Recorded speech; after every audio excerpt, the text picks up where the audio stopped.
As my husband departed for his business trip, I felt a surge of responsibility wash over me, compelling me to remain behind and tend to his ailing father.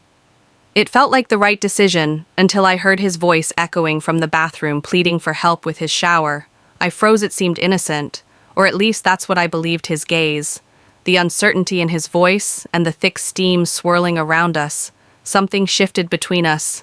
That seemingly insignificant favor spiraled into a consequence I can never undo.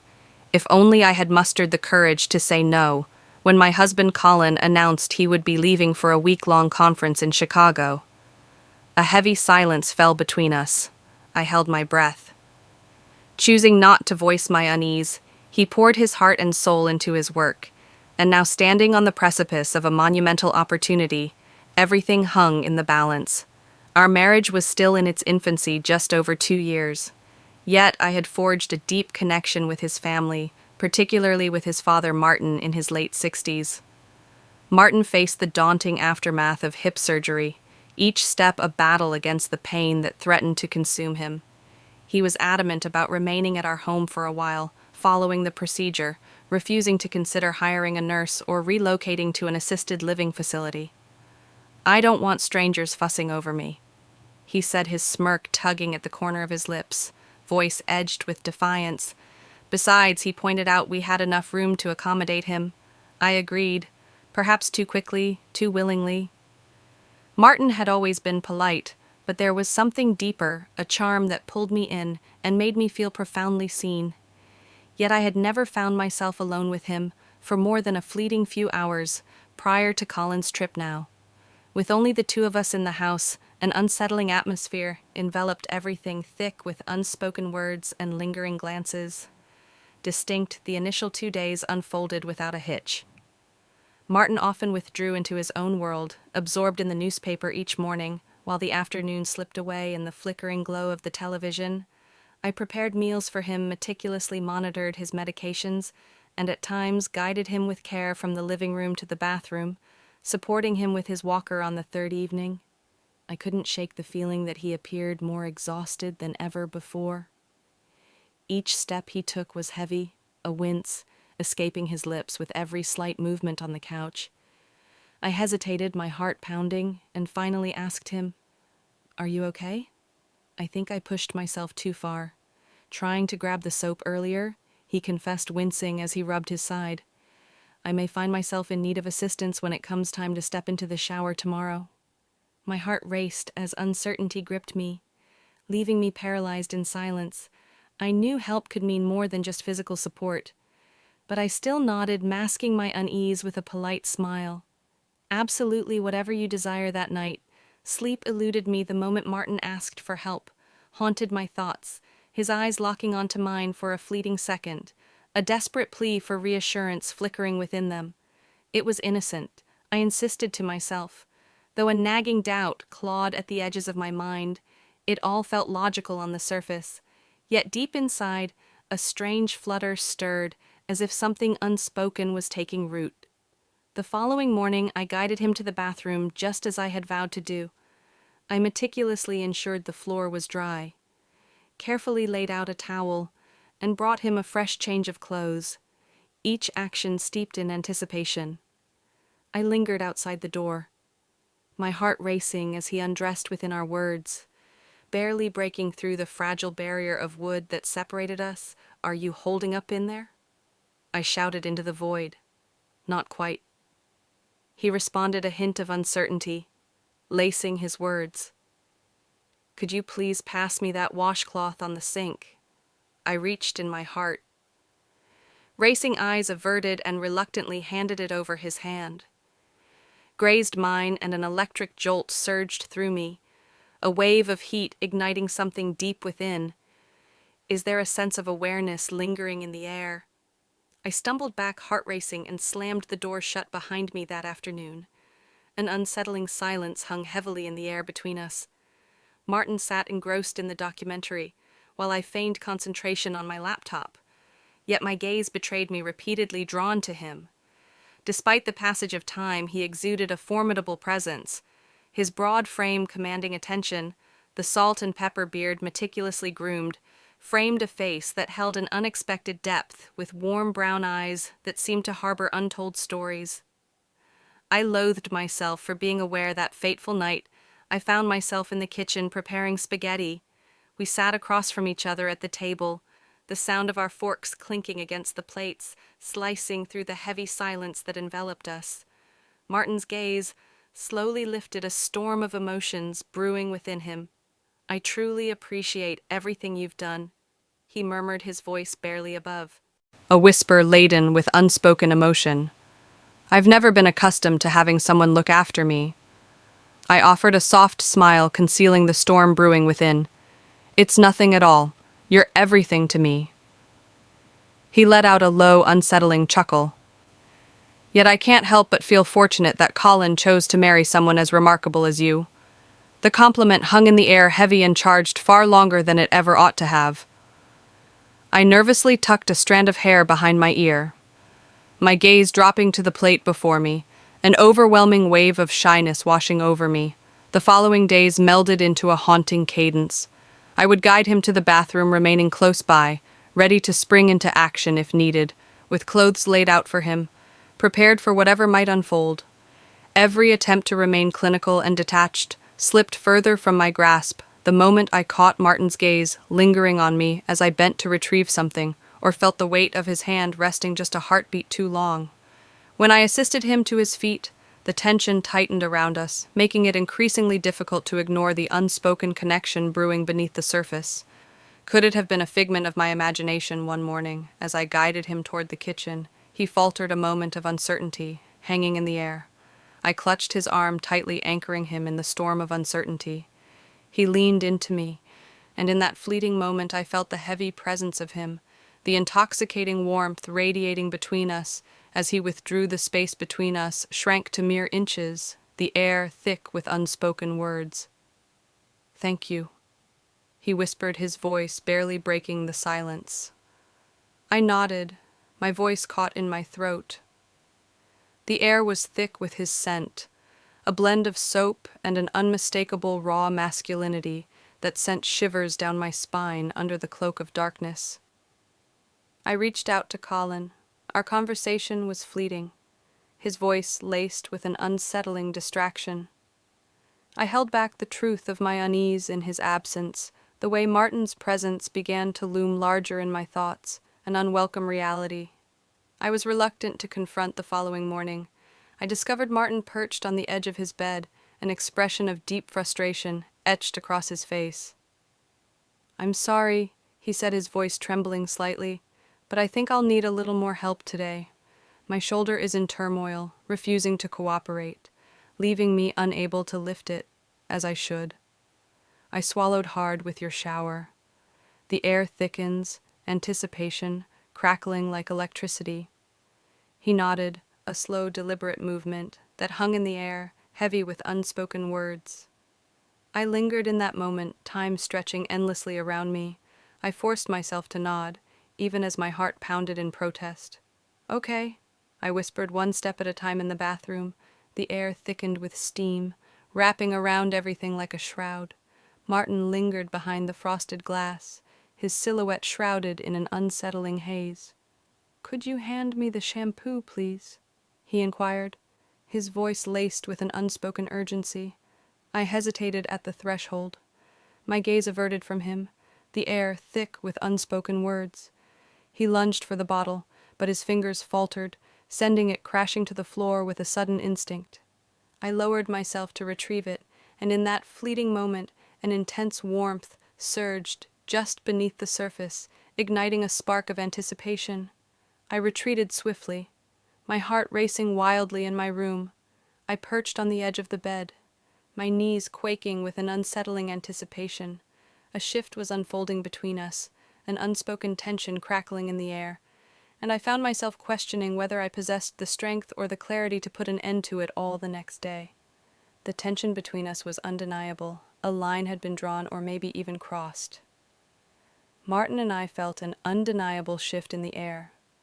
We continued to navigate the familiar rhythms of our days, breakfast, medication, and fleeting exchanges that barely masked the weight of unspoken words, but now there were pauses that hung in the air, moments stretching into an uncomfortable silence, lingering just a heartbeat too long at breakfast.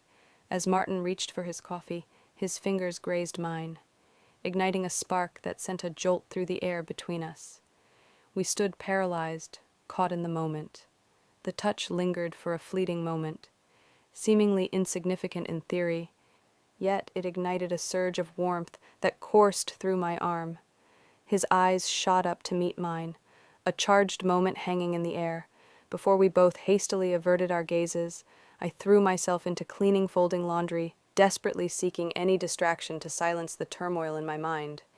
Yet it proved futile each time I passed the living room, where Martin lounged with a pillow propped behind him.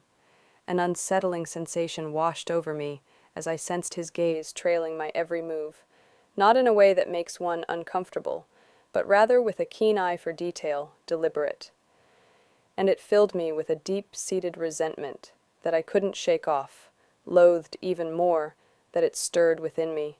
Something profound that night. I lingered in front of the mirror, the reflection holding me captive, as I gathered my hair into a loose bun and wrapped myself in the comforting embrace of my soft robe. An unsettling wave of vulnerability washed over me, leaving me feeling starkly exposed. I pulled it tighter around my waist, a surge of uncertainty flooding my mind as I questioned why I was so consumed by my appearance.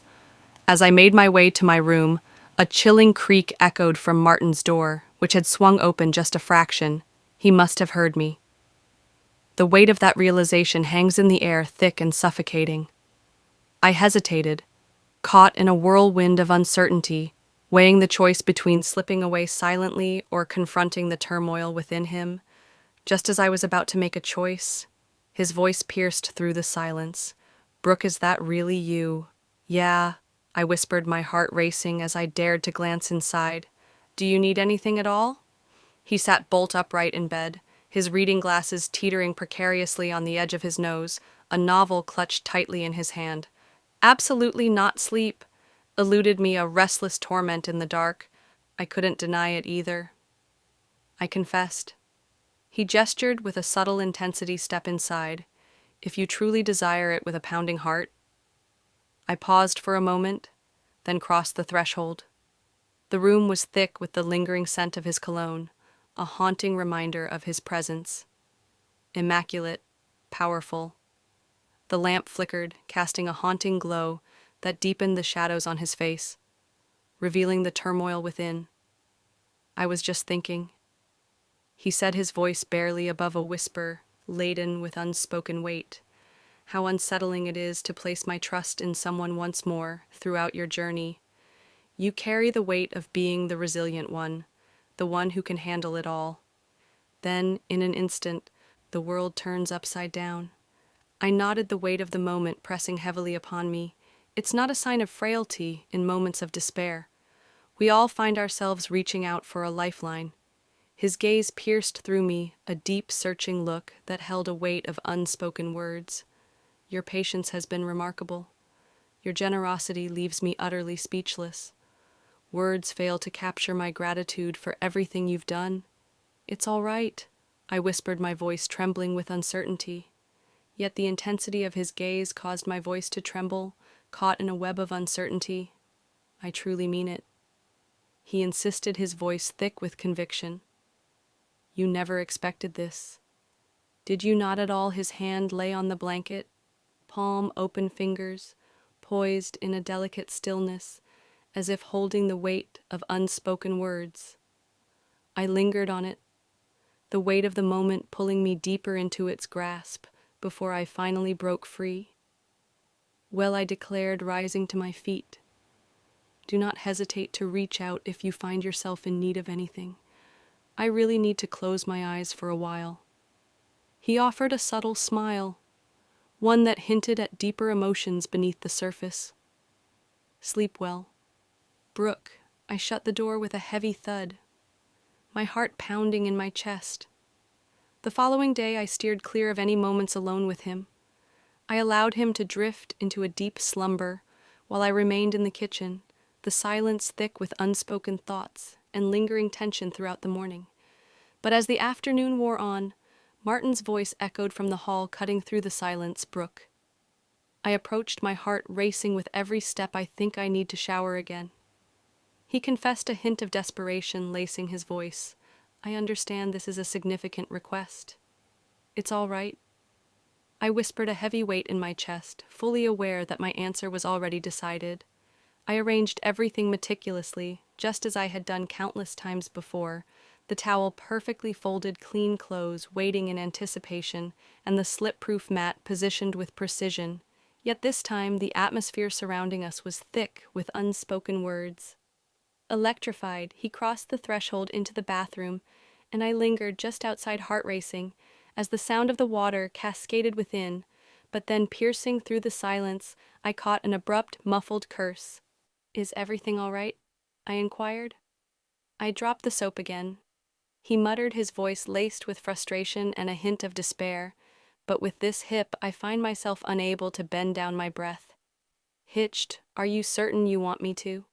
The silence stretched on, heavy and suffocating. If you don't mind, he said, his voice dropping to a near whisper, laden with unspoken weight. Just a moment. I opened the door. Slowly, eyes averted, heart pounding in the steam. Heavy air even behind the frosted glass. His shape stirred something I couldn't quite name with a sense of urgency. I extended my hand toward the soap, my gaze fixed elsewhere, and passed it through the glass barrier. His hand grasped mine, a firm anchor amidst the storm of uncertainty extended. Thank you, he murmured, his voice barely above a whisper. I began to walk away, but his sigh pierced the silence, halting me in my tracks. Brooke, I came to a sudden halt. Do you ever feel the weight of loneliness? He asked, his voice heavy with unspoken fears. I swallowed hard at times. Is there truly comfort in having someone by your side? I remained silent. He pressed on. Unwavering, in the wake of your mother-in-law's passing, I believed I would forever shun the company of others. Yet your kindness lingers, a haunting reminder of everything I've longed for and lost. My fingers tightened around the doorframe, a surge of anticipation coursing through me. The silence between us wasn't empty. It was dense, saturated with everything we didn't dare say. I knew I had to break it, to say empty. It could pull us back from the precipice of uncertainty, yet I chose not to. I was unable to do it. I have to leave. I finally declared, my voice trembling with the weight of the moment. His voice trembled with a haunting softness. I deeply regret what has happened. I never intended to create such an uneasy atmosphere. I didn't say a word.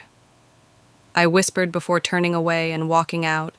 Even as the hours dragged on, the weight of that day clung to me. And that night he haunted my dreams, not crudely, but in vivid, aching fragments, the fleeting touch of his hand. His gaze pierced through me as I extended the towel a moment, suspended in the air, heavy with unspoken words and unyielding tension. The curve of his mouth when he smiled held a world of unspoken emotions. The dreams lingered, leaving an unsettling ache that I bore into the next day, a haunting secret that weighed heavily on my heart. 2 more days slipped away, heavy with anticipation. The air in the house was heavy with an unspoken weight, a suffocating presence that wrapped around every corner, pressing in like a relentless fog. A tense silence settled between us. Each glance, every touch carried a weight. We were too afraid to voice a conversation we both feared to bring to light. On the 5th day, an ominous storm descended. Rain lashed against the windows, while thunder roared ominously in the distance. Martin and I sat together on the couch, the flickering light of the movie casting shadows around us, the low volume barely breaking the heavy silence that hung in the air. Lightning erupted outside, illuminating the darkness with a fierce brilliance. He turned slowly, his voice barely more than a whisper, like he was afraid it might shatter the fragile quiet between us. For the first time in years, a surge of vitality courses through me, igniting every fiber of my being. I stared at him, my heart racing with unspoken words hanging in the air between us. What are you trying to say? He leaned in, a breath away, the air thick with unspoken words, the heat of him igniting a storm within me. When you're near, I don't feel like just an old man recovering. I feel alive again, my breath caught in my throat. Martin, I know it's wrong. He confessed, his voice trembling with the weight of his admission. I understand, yet I find myself unable to shake the haunting intensity of your gaze upon me, your profound concern. I'm married, I whispered, my voice trembling with uncertainty. He nodded, a silent agreement hanging heavy in the air. And I am your father-in-law, yet we are two individuals deeply entwined in our emotions. My heart raced violently, drowning out the fury of the storm that raged around me. The walls of the house felt like they were closing in around me, tightening with every breath I took. I never intended for any of this to unfold. I confessed, my voice trembling with the weight of the moment.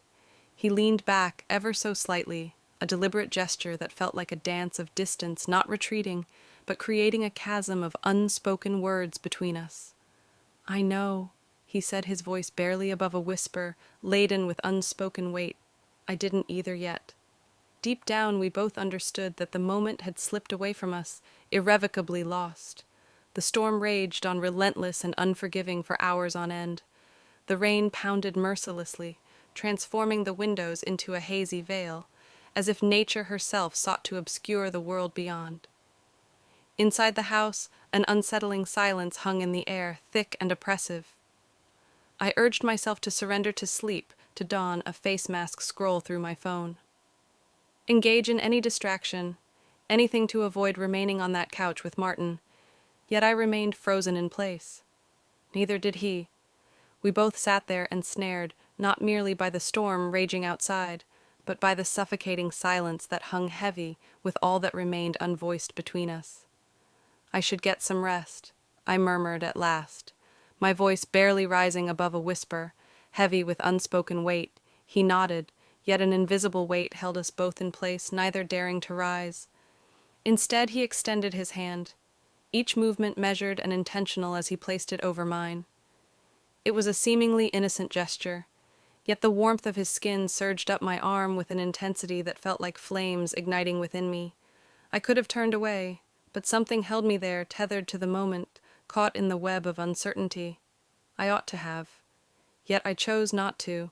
My body remained paralyzed, yet my fingers betrayed the turmoil within as they curled into a silent testament to the storm raging inside me. Brooke, he murmured, his voice thick with intensity, command me to cease.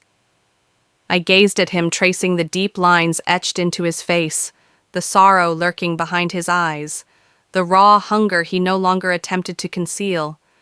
Yet I remained silent. I was unable to do it. He leaned in, his movements slow and deliberate, as if sensing the weight of the moment, allowing me a heartbeat to voice my hesitation. I did not. His lips brushed against mine, tender, lingering, filled with an unspoken reverence. It was a kiss that felt foreign to both of us. Absolutely not. Yet it unfolded, and when it shattered, a wave of unease washed over me instead of relief. I sensed that I had stepped into a realm from which there was no return. His fingers brushed against my cheek, igniting a spark that sent shivers down my spine. You are so much more than just a daughter-in-law to me. You're a woman, a stunning woman, captivating and enigmatic. I sprang to my feet, my breath hitching in frantic, shallow gasps. This cannot be allowed to unfold, I declared. He nodded, a heavy weight of unspoken words hanging in the air. Yet it has already happened. I fled to my room, heart racing, and slammed the door shut behind me. I pressed myself against it, my heart pounding wildly, my mind swirling in chaos. A wave of nausea crashed over me, furious, consumed by guilt. Yet above all, I was consumed by a profound sense of vitality. Sleep eluded me that night. The following morning I steered clear of him, the weight of unspoken words hanging heavily in the air. I moved through the stillness, each action heavy with unspoken weight, prepared breakfast as if the world had not shifted beneath us yet. It had, and the weight of that truth hung heavily between us during lunch. He leaned in, his voice barely above a whisper. You're upset, no? I answered far too hastily. I'm fine, really. You're not, he said, his voice barely above a whisper, laden with unspoken truths. Shame envelops you. I recoiled, a jolt of fear coursing through me. Why shouldn't I be? Silence hung in the air, heavy and suffocating. He didn't answer. They gazed at me with a serenity that left me bewildered. I've never seen you like this before. I breathed, my voice trembling. Not yet. But you do. Now, he insisted, his voice thick with urgency. I bit down on my lip, a surge of anxiety coursing through me. This is utterly unacceptable. Then let us not deceive ourselves any longer. He declared, we will maintain a sense of decorum for the sake of us both, and for a few fleeting days we truly did. He showed a deep sense of respect, compassionate. He was acutely aware of the danger in allowing his hand to linger too long, or his glances to wander, each moment fraught with unspoken tension. Yet it was of no consequence. The tension had woven itself into the stillness, evident in the way he smiled as I offered him his tea, the fleeting touches of our hands, and the deepening of his voice when we found ourselves alone together. Then on a fateful morning, I found myself changing his bandage. I'd navigated this scene countless times, his towel clinging tightly around his waist, my hands unwavering as I focused on the task at hand. Yet on that fateful day I stumbled. My fingers quivered with anticipation as I slowly peeled back the gauze. His skin radiated warmth under my fingertips, and I fought to ignore the way his muscles quivered in response. He gazed up at me, his eyes shadowed with intensity. "Brooke," he uttered, his voice thick with unspoken weight. I recoiled, my heart racing. "I simply can't yet. Deep down you yearn to stop. I warned you." He rose, each movement deliberate and strained.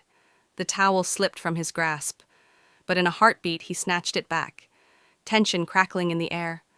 I turned my gaze away, but it was too late. "I can't help but think about you when the darkness falls." He confessed, his voice barely above a whisper. "Stop it," I pleaded, my voice trembling on the edge of breaking. "You do as well. Do not deceive." I retreated, my heart racing. "This is where it all comes to a halt. Whatever this may be, it comes to a close." Yet I remained. He moved in closer, the air thick with unspoken words. My back slammed against the wall. "You crave this," he murmured, his voice thick with urgency. "And I crave you." His mouth lingered tantalizingly close to mine. My resolve shattered. Then, just as his lips grazed mine, the front door slammed shut, shattering the moment. My husband. The weight of that word hangs heavy in the air, a mixture of love and unspoken challenges that pulse between us. A wave of panic surged within me. "Get dressed," I whispered urgently, my heart pounding in my throat. I burst from the room, hastily adjusting my clothes, frantically wiping my lips despite the absence of any kiss. "Babe." His voice cut through the silence, heavy with unspoken weight. Inside this space, I shouted from the kitchen, struggling to mask the storm brewing within my voice. He stepped inside, soaked from the relentless downpour, a weary smile barely masking the storm within. The flight arrived ahead of schedule. I had a feeling you might appreciate a little surprise. I struggled to muster a smile. You did it as he embraced me. The lingering warmth of Martin's near touch sent shivers across my skin. Throughout the evening, I wore the mask of the perfect wife, concealing the turmoil beneath the surface. I inquired about his trip, prepared dinner with care, and even forced a laugh at his jokes. Yet, with each turn of his back, my gaze was irresistibly drawn to the shadows of the hallway, before Martin's impenetrable door, to the secrets that now throbbed with a pulse between its hinges that night. As my husband lay peacefully asleep beside me, I remained wide awake, consumed by a haunting unease. What have I done? Silence reigns, an oppressive void that stretches endlessly, heavy with unspoken words and unresolved feelings. Not at all. Yet everything hangs in the balance. The following morning, an unsettling silence enveloped Martin far away. He nodded, a mere flicker of acknowledgement, as I offered him tea, the air thick with unspoken words, the conversation hanging by a thread. And yet, when our gazes collided across the edge of his cup, an undeniable heat ignited between us. A vow heavy with unspoken weight, a presence that filled me with dread. I found myself dressing with an acute sense of purpose, transforming my hair in a new way, applying the final touch of lip gloss. She paused, feeling the weight of anticipation as she prepared to descend the stairs. Why must it be this way? What drove me to this moment? My husband stood just a breath away, adoring, unwavering, oblivious. But Martin, he caught sight of me, not in the role of a caretaker, not merely as a wife to someone as a female. One fateful afternoon, my husband stepped out for errands, leaving an unsettling silence in his wake. Once more, it was just Martin and me enveloped in the heavy silence that hung between us. His gaze pierced through the dim light as he sat on the couch, an unsettling presence that sent shivers down my spine. I fought against the chaos, desperately seeking distraction, trying to steer clear of the inevitable pull of the pole. But then his voice broke the silence. "Do you ever find yourself haunted by the memory of that kiss?" I stood paralyzed. "You swore we would put an end to this?" "I did." He said, his voice heavy with unspoken weight. "But you chose not to." I faced him, my voice trembling with uncertainty. "You are my father-in-law." He rose with deliberate slowness, each step drawing him closer to me, the air thick with unspoken words. "Yet I am undeniably a man, and you have transcended the role of my daughter-in-law. I have a husband." I breathed the weight of the words heavy in the air. "And yet," he declared, "you're still here, unwavering." I gazed at him, and the weight of the last 2 weeks surged violently between us. His hands moved toward my waist, a charged moment hanging in the air. I let him go, and this time we crossed a line that could never be uncrossed the morning after sunlight poured in, casting a stark contrast to the turmoil that lay beneath the surface, for nothing would ever be the same again. I perched on the edge of my bed, the sheets a chaotic mess around me, a sense of vulnerability washing over me, laid bare. My husband hummed in the kitchen, crafting breakfast, with a familiarity that felt both comforting and unsettling, as if the ordinary was about to unravel. Martin stood there shrouded in silence, an impenetrable distance between us, as if the events of last night had been nothing but a fleeting dream, as if he hadn't clutched me tightly, as though I were the very essence of his existence. But now that it was over, the burden of our actions started to suffocate me. This had become a harsh reality. It was a devastating betrayal. A line was crossed forever, sealing a fate that could never be undone. I steered clear of Martin for days, the guilt eating away at me like a festering wound. Each kiss, each laugh from him only deepened the ache I tried to hide with each laugh that escaped his lips. A deep ache resonated within my heart. One fateful evening, Martin requested a private conversation with me. I trailed behind him to the porch, my heart racing wildly in my chest. "I'm leaving," he declared, his voice steady yet heavy with unspoken weight. "I discovered a live-in facility. I will be moving in next week." I nodded, my eyes brimming with tears, the weight of the moment pressing down on me. "I'm sorry," he whispered, his voice trembling with regret for every single thing I allowed it to unfold. I murmured, "I desired it just as much." He shook his head, a storm of emotions swirling within him. It doesn't justify the actions. As I watched him fade into the distance, I knew nothing between us or within me would ever be the same. Some secrets won't stay buried. Some sins stain the soul, no matter how desperately you try to wash them away. I reached for him once, and that moment rewrote everything I thought I was.